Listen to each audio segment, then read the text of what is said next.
Alamin, Ibu Kepala UPT SD Negeri Sukoharjo 2 yang saya hormati, Ibu Guru dan seluruh staf yang ada di UPT SD Sukoharjo 2 pula yang saya hormati pada hari ini.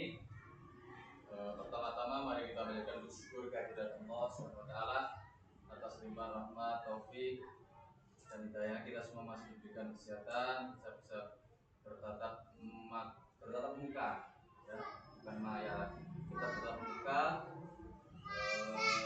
dalam keadaan sekali lagi sehat walafiat. Yang kedua, saudara salam, mari kita tujukan kepada junjungan Nabi kita Nabi Muhammad SAW.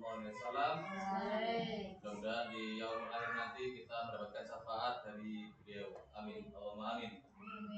Baik, ibu-ibu dan seluruh dewan guru UPT SD Negeri Sukoharjo 2 Tuban, pagi hari ini saya mendapatkan tugas bahwasanya ini merupakan rangkaian terakhir dari kegiatan saya PKG peningkatan kompetensi guru PJOK tahap 2 tahun 2024 ini.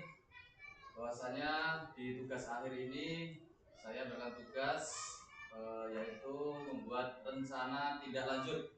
Nah, untuk rencana tindak lanjut yang saya susun berdasarkan rancangan-rancangan yang saya sudah diskusikan dengan ibu guru sekalian dan khususnya ibu kepala sekolah, maka hari ini saya akan memaparkan yaitu rencana tindak lanjut yang mengarah ke satu fokus, yaitu sehat dan bugar dengan permainan tradisional. Ini adalah judulnya, ibu-ibu sekalian. Ini cover serta judulnya apa jadi gagasan dan menuju ke judul inilah nanti akan kita laksanakan. Baik, kita masuk ke slide pertama. Ini merupakan latar belakang apa yang menjadi latar belakang dari kegiatan yang saya gagas atau saya judulkan di awal tadi. Yang pertama adalah SEM atau STM. STM ini merupakan Sport Education Model. Sekali lagi, SEM ini adalah suatu pendekatan pembelajaran PJOK yang menawarkan pengalaman belajar yang lengkap dalam konteks kehidupan yang nyata dalam bidang olahraga. Kemudian yang kedua adalah SEM ini bisa mewujudkan kepemimpinan murid, strategi agensi dengan memberi ruang dan melibatkan murid dalam memberikan suara atau voice, kemudian pilihan choice dan kepemilikan ownership. Yang ketiga adalah pendidikan gerak atau movement education, adalah sebuah model pembelajaran dalam pendidikan jasmani atau physical education dalam konteks pendidikan di Indonesia yang menekankan pada pengajaran komponen dan konsep gerak. Kemudian yang terakhir yang dari latar belakangnya adalah bila dihubungkan dengan materi isu sosial adil gender dalam PJOK yang dimana tidak ada perbedaan antara laki-laki dan perempuan pada program sehat dan bugar dalam permainan tradisional ini, semua murid terlibat dalam aktivitas gerak untuk mencapai kebugaran. Selain itu, sosial adil gender dalam PJOK juga ada beberapa konsep yang mendasari latar belakang program kegiatan ini. Sekalian, dalam kegiatan ini, ya ini akan mengenai apa? Mengenai karakteristik murid, pemahaman, kebugaran serta pendidikan dan konsep gerak. Itu yang jadi latar belakang untuk kegiatan SEM pagi hari ini yang saya sampaikan pada slide pertama ini. Kemudian kita masuk ke tujuan dari program. Tujuan dari program yang pertama adalah mengembangkan keterampilan fisik dan kesehatan. Itu sudah pasti, dengan visi menciptakan cita didik yang sehat, bukan aktif melalui kegiatan fisik yang menyenangkan dan beragam. Kemudian yang kedua, dalam arti atau capaiannya, cita didik dapat melakukan berbagai jenis aktivitas fisik dengan teknik yang benar, memahami pentingnya kesehatan. Langkah-langkahnya adalah kita yang pertama lakukan survei minat peserta terkait jenis olahraga yang diminati tadi, kemudian merancang dan melaksanakan berbagai jenis olahraga berdasarkan hasil survei, dan Dan yang ketiga adalah mengadakan sesi latihan sebelum pelaksanaan. Kemudian hasil yang diharapkan, peserta didik menunjukkan peningkatan keterampilan fisik dan pengetahuan pemahaman mengenai pentingnya kesehatan. Itu untuk yang tujuan ibu-ibu sekalian. Yang tujuan yang kedua adalah mendorong partisipasi aktif dan kepemimpinan dengan visi yang jelas, yaitu menumbuhkan sikap proaktif dan jiwa kepemimpinan dalam diri peserta didik melalui kegiatan fisik. Kemudian capaian adalah peserta didik dapat mengambil peran aktif dalam mengorganisir dan memimpin kegiatan. Langkah-langkahnya, yang pertama yaitu menunjuk ketua tim, memberikan pelatihan kepemimpinan dan manajemen acara kepada peserta didik yang ikut dalam kegiatan. Dan yang ketiga adalah mengadakan kegiatan yang memerlukan koordinasi dan kerjasama tim. Hasil yang diharapkan adalah peserta didik menunjukkan kemampuan memimpin dan bekerja sama dengan baik. Oke, untuk tujuan program yang ketiga adalah memfasilitasi peserta didik dan kreativitas peserta didik. Ya. Visi mendorong kreativitas dan kemampuan peserta didik untuk membuat pilihan yang sesuai dengan minat dan bakat. Peserta didik dapat merancang dan mengimplementasikan kegiatan fisik yang kreatif. Langkah-langkahnya yang pertama adalah mengadakan sesi brainstorming atau ide-ide kegiatan yang inovatif. Yang kedua adalah memberikan ruang dan waktu bagi peserta didik untuk mencoba ide-ide mereka. Dan yang ketiga adalah mengadakan lomba atau kompetisi untuk kegiatan fisik yang dirancang oleh peserta. Hal yang diharapkan peserta didik dapat menghasilkan ide-ide kreatif dan mampu mengimplementasikannya ke dalam sebuah kompetisi. Slide berikutnya, ibu-ibu sekalian, yaitu mengenai struktur. Jadi struktur program dan mitra dalam komunitas belajar. Struktur program untuk program kegiatan kokurikuler di UPT SD Negeri Sudarjo 2 Kecamatan Tuban. Murid yang terlibat adalah kelas tinggi atau kelas 4 sampai dengan 6 untuk siswa laki-laki dan perempuan. Kemudian yang ketiga adalah waktu kegiatan. Waktu kegiatan dilaksanakan setelah kegiatan semester. Artinya mungkin bisa kita laksanakan untuk bulan depan. Nah, itu. Kemudian penanggung jawab adalah kepala sekolah dan seluruh guru yang terlibat. Kemudian pelaksanaan program adalah sehat dan bugar dengan permainan tradisional yang akan biasanya di lapangan atau halaman sekolah. Kita nanti menuju tradisional adalah ke Gobak Sodor, gitu. Kemudian yang kedua adalah mitra dan dalam komunitas belajar. Mitra dengan guru kelas, kita nanti kolaborasi dengan guru kelas sebagai koordinator dengan masing-masing kelas yang mengikuti lomba. Kemudian peserta dan pihak lainnya yang terlibat adalah murid. Ya, nanti murid sebagai pelaku utamanya, murid yang berperan nanti dalam keutuhan kegiatan. Kemudian pernyataan tentang kapasitas yang dimiliki kelas, ya. Aset atau modal manusia, ya.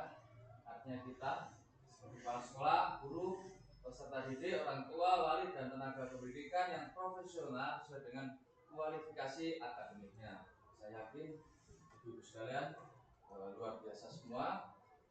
Kemudian yang kedua adalah aset, modal, lingkungan dan fisik. Ya, jadi lingkungan dan fisik. Berupa lingkungan yang asli, lingkungan kita luar biasa, kemudian bersih dan nyaman, lapangan atau halaman yang luas, semuanya kita ada untuk melakukan permainan tradisional. Dan sekolah memiliki jaringan internet yang baik dan juga punya untuk mengembangkan atau mencari informasi tentang permainan tradisional. Ya. Kemudian kita memiliki peralatan yang mendukung, diantaranya speaker, laptop, proyektor, juga alat olahraga lainnya seperti fluid, skateboard yang dapat digunakan dalam aktivitas permainan tradisional. Saya rasa nanti kalau menuju ke Gobak Sodor, insya Allah tidak ada akal perintahan atau kekurangan apapun lah kita untuk Sudarjo 2. Kemudian aset modal sosial dan politik, yaitu kemampuan seluruh unsur yang terlibat dalam proyek untuk menjalin kolaborasi dan sinergitas dalam hal kebijakan dan tanggung jawab. Kemudian aset modal agama dan budaya, warga sekolah yang taat beribadah dan gotong royong yang masih terawat dengan baik. Ini ditunjukkan melalui apa menjadi pengamatan kita sehari-hari yang ada di Sudah. Jadi rencana evaluasi Bapak Ibu sekalian, kegiatan evaluasi pelaksanaan program dilakukan dalam bentuk rapat evaluasi ya, kemudian bersama pimpinan kepala sekolah, kemudian guru, staf dan perwakilan peserta didik. Yang adalah bentuk lain pelaksanaan evaluasi program bisa dengan wawancara langsung kepada perwakilan guru, staf atau peserta didik untuk memberikan evaluasi dari pelaksanaan program yang sudah dilaksanakan. Kemudian evaluasi dalam bentuk angket melalui Google Form kita didistribusikan dan diisi oleh pimpinan, guru, staf dan orang tua peserta didik terkait pelaksanaan program. Nah, itu rencana evaluasi sekalian.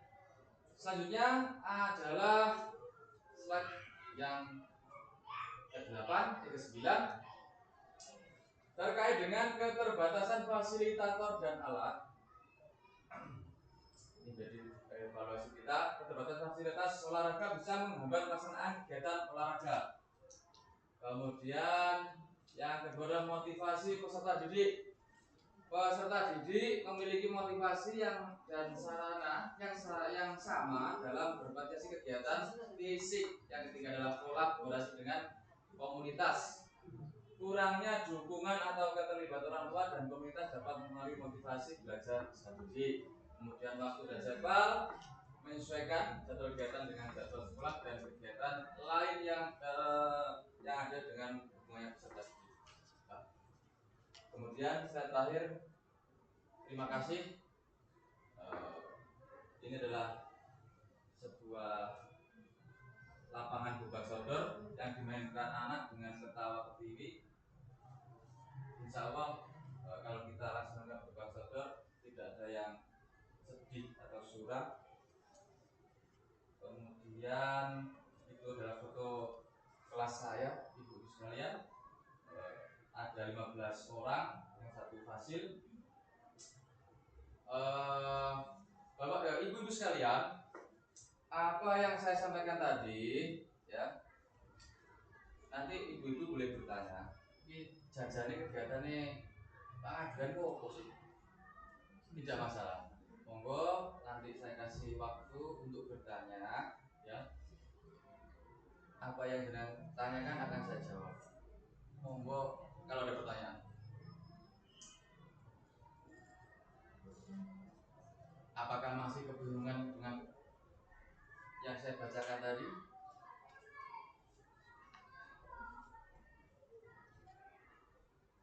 Pak, Ya baik, Bu Mia, silakan Bu Mia.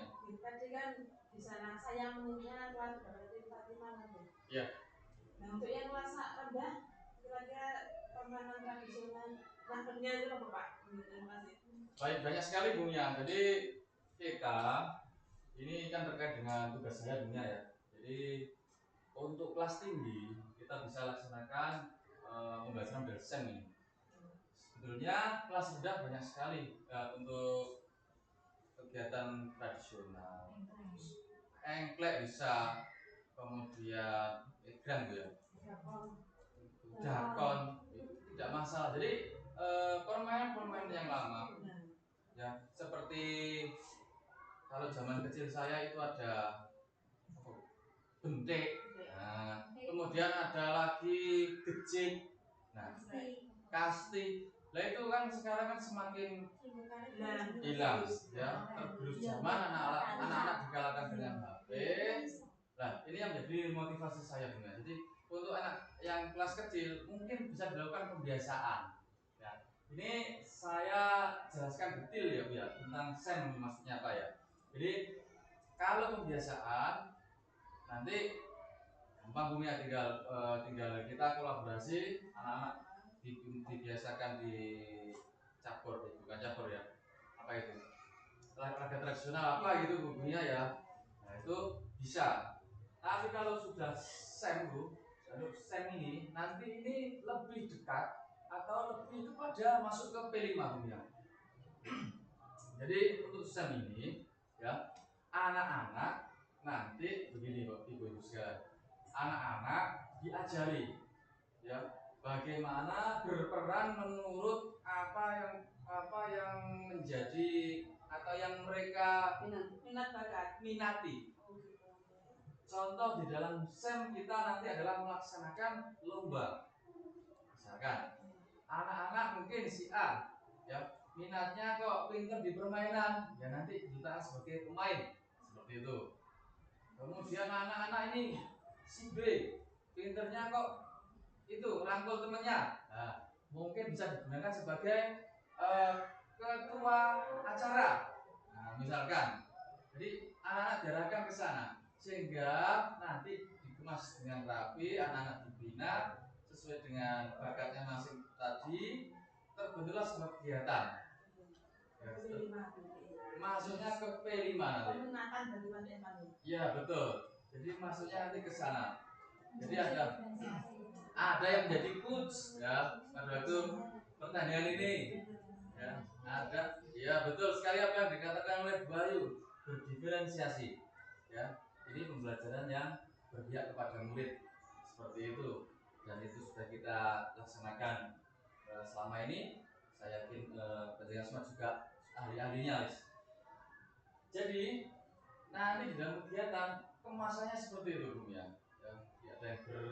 Ada yang berperan sebagai coach, ada yang berperan sebagai ketua atau acara, ada yang berperan sebagai supporter. Nah, seperti itu. Jadi kegiatannya saya rasa itu merupakan kegiatan yang bagus sekali, dan saya mendapat ini ya dari pelatihan PKG ini, bahkan saya sendiri juga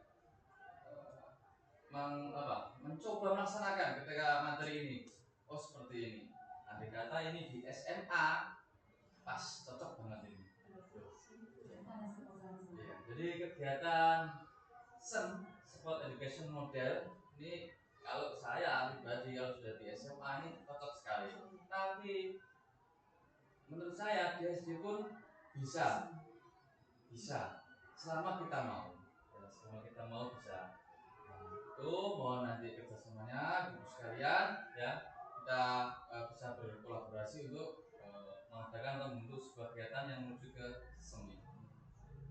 Mungkin ada pertanyaan yang saya belum jawab Bu Nia. Tadi sudah Bu? Sudah. Yes. Silakan Bu Ayu. Terima kasih. Yang pertama saya ingin memberikan apresiasi apa yang dipaparkan Pak Man itu sudah sangat jelas menurut saya ya, sudah sangat jelas dan sudah sangat bagus sekali. Tolong diberi applause untuk. Baik, yang kedua ini saya flashback Pak ya. Flashback permainan tradisional itu saya ingat masa-masa kecil itu memang sangat seru sekali. Walaupun kita nggak berpikir kalau itu pembelajaran olahraga, tapi itu tetap kita lari satu langkah aja itu udah masuk di pembelajaran olahraga gitu. Nah, di situ kan ini fokusnya di Gubak Sodor. Kalau di tempat saya dulu itu namanya LAR. Ya, tahu itu LAR. Ya. Itu seru sekali, saya senang sekali. Jadi secara umum itu anak-anak itu sangat menyukai olahraga. Apapun permainannya, walaupun tradisional atau modern itu anak-anak senang sekali dengan pelajaran olahraga. Dominan pasti olahraga yang disukai. Itu. Nah, di sini saya mau melihat di slide yang tantangan Pak.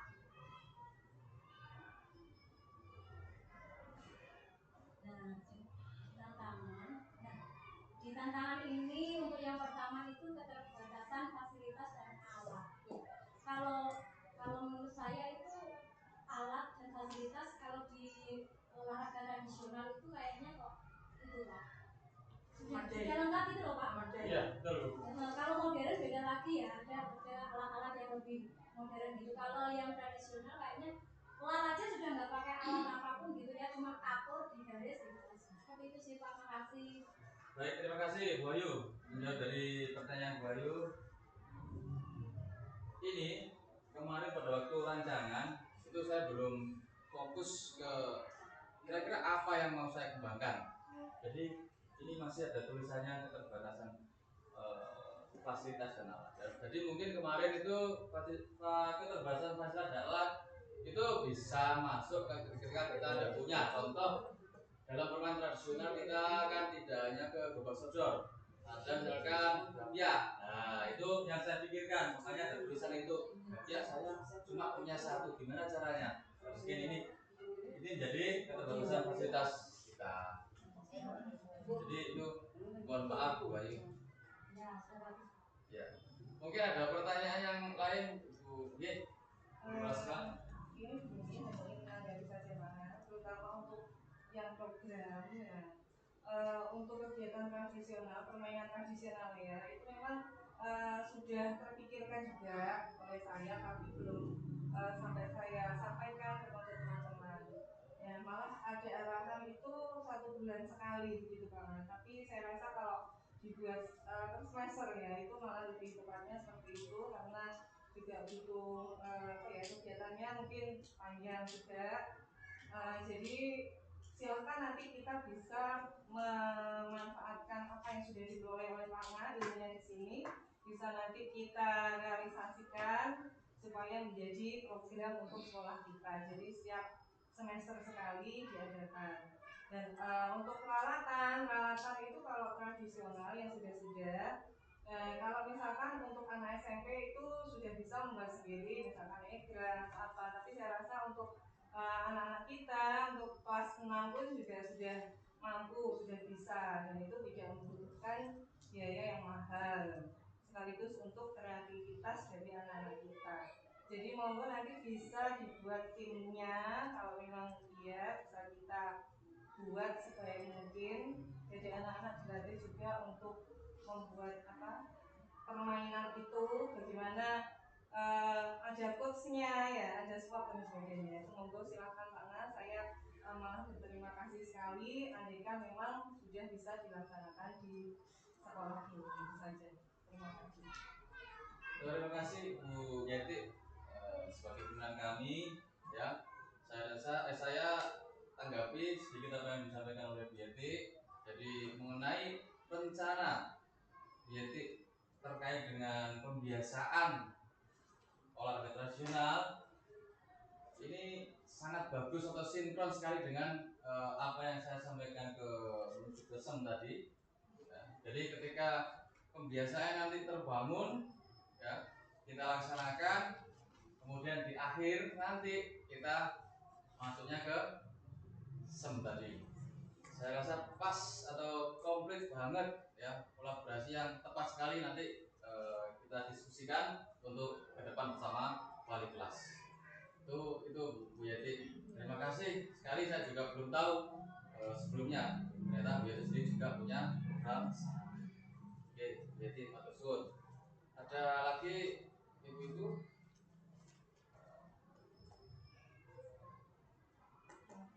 Cukup?